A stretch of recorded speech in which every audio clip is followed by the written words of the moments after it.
ప్రసంగాల్లోనండి ప్రసంగికుడు సేవకుడు ఏమంటే మీరు ప్రేమ కలిగి ఉండాలి అని చెప్పాడు అనుకోండి, వాక్యం వింటున్నప్పుడు మీ హృదయం ఏమంటది?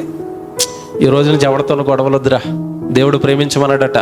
సో నేను రేపటి నుంచి అందరిని ఏం చేస్తాను? ప్రేమిస్తాను. ఎవరితో గొడవలు ఆడుకోను, ఎవరితో నాకు విభేదాలు వద్దు అని నేను మారిపోతాను. ఇక ప్రసంగం వినగానే ఏ ప్రసంగం వింటే అలా ట్యూన్ అయిపోద్దండి మన హృదయం. శత్రుత్వాలొద్దు అన్న ప్రసంగం విన్నారనుకోండి, శత్రువుని కూడా ప్రేమించండి అన్నారనుకోండి, అంతే. వెనక్కి అలా ఒకసారి కళ్ళు మూసుకుంటారు. కళ్ళు మూసుకోగానే లిస్ట్ మొత్తం బయటకు వస్తుంది. ఎవరి లిస్టు?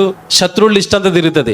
లిస్ట్ అంతా తిరిగిన తర్వాత ఇక ఆయన్ని ఏమనకూడదు, ఈవిడిని ఏమనకూడదు, ఆయన్ని ఏమనకూడదు, శత్రువులందరినీ నేను ఏం చేయాలి? క్షమించాలి. ఎప్పుడు అంటుంది ఇది? ఎప్పుడు అంటుంది హృదయం? ప్రసంగం విని గుడిలో కూర్చున్న తర్వాత. Very good. ప్రసంగం అయిపోయి బయటికి వెళ్ళిపోగానే నువ్వు ఎవరినైతే హృదయంలో పెట్టుకుని నా శత్రువు క్షమిస్తానన్నావో ఆయన ఎదురుగా వచ్చేసాడు. ఇక్కడ దేవుడికి ఇచ్చిన మాట గుర్తుండి క్షమిస్తానన్నాను కదా అనే ఆ వందనాలు అంటదా?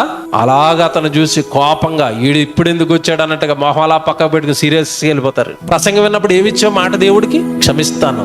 క్షమిస్తాను అన్న వ్యక్తి ఎదురుగా రాగానే క్షమించావా? క్షమించలేదు. దేవుడు అదే చెప్తున్నాడు, నా ప్రజలు నా యొద్దకు వస్తారు, నా మాటలు అయినట్టుగా వాళ్ళు వింటారు, కానీ వాటిని అనుసరించి వాళ్ళు ప్రవర్తింపరు. చాలా బాధపడిపోయాడండి దేవుడు ఈ విషయంలో. దేవుని పిల్లరా, పని చేయండి, దేవుడి యొక్క ఆదరణ పొందుకోనండి, మీ విశ్వాసాన్ని బలపరుచుకోనండి. అలా క్రియలు లేకుండా నేను విశ్వాసనే, నేను బాప్తీసం తీసుకున్నాను అంటే మీకు మంచి మాట చదివించాను. తీతు 1:16, వారు దేవుణ్ణి ఎరుగుదమని వారు చెప్పుకొందురు, కానీ అసహ్యులను అవిధేయులను ప్రతి సత్కార్యం విషయంలో వారు భ్రష్టులనయ్యుండి తమ క్రియల వలన ఆయనను ఎరగమన్నట్లుగా ఉన్నారు అన్నాడు.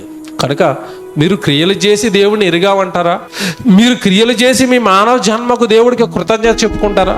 లేదా నామకార్థ భక్తులుగా నామకార్థ భక్తిని కొనసాగించి మీ ఆత్మను మీరు ప్రమాదంలో నెట్టుకుంటారా?